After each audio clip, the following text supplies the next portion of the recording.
संसार कच्चा कुआं है जिसके किनारे पर खूब सावधानी से खड़े होना चाहिए।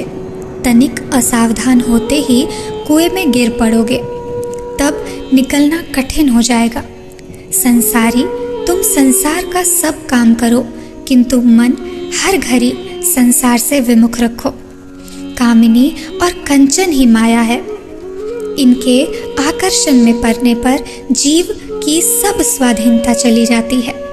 इनके मोह के कारण ही जीव भव बंधन में पड़ जाता है। संसार में रहने से दुख सुख रहेगा ही।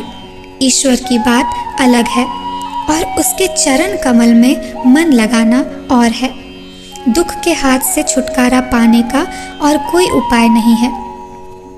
साधु संग करने से जीवन का माया रूपी नशा उतर जाता है।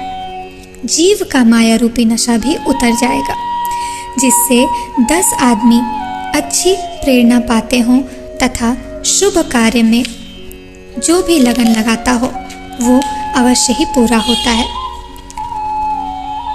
जो सोचता है मैं जीव हूँ वह जीव है, और जो सोचता है मैं शिव हूँ वह शिव है।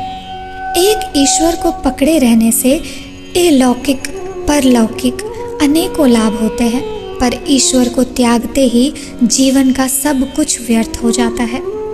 व्याकुल होकर उसके लिए रोने से वह मिलता है। लोग लड़के बच्चे के लिए, रुपये पैसे के लिए कितना रोते हैं, किंतु भगवान के लिए क्या कोई एक बूंद भी आंसू टपकाता है? उसके लिए रो, आंसू बहाओ, तब उसको पाओगे।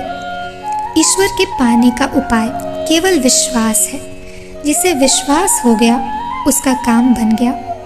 मुंह में राम बगल में छुरी कभी मत रखो। ईश्वर के नाम में ऐसा विश्वास चाहिए कि मैंने उसका नाम लिया है, इससे अब मेरे पाप कहाँ, मेरे अब बंधन कहाँ।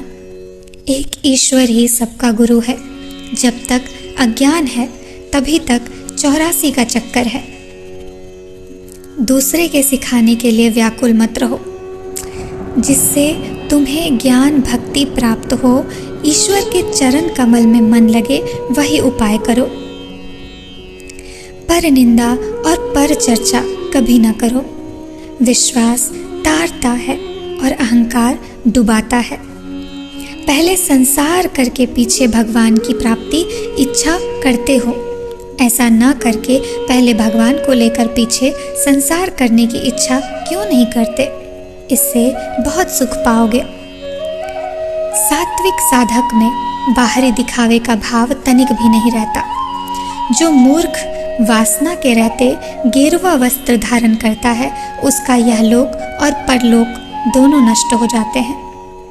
वीर साधक इस संसार का बोझ सिर पर उठाकर भी भगवान की ओर निहारते रह सकता है।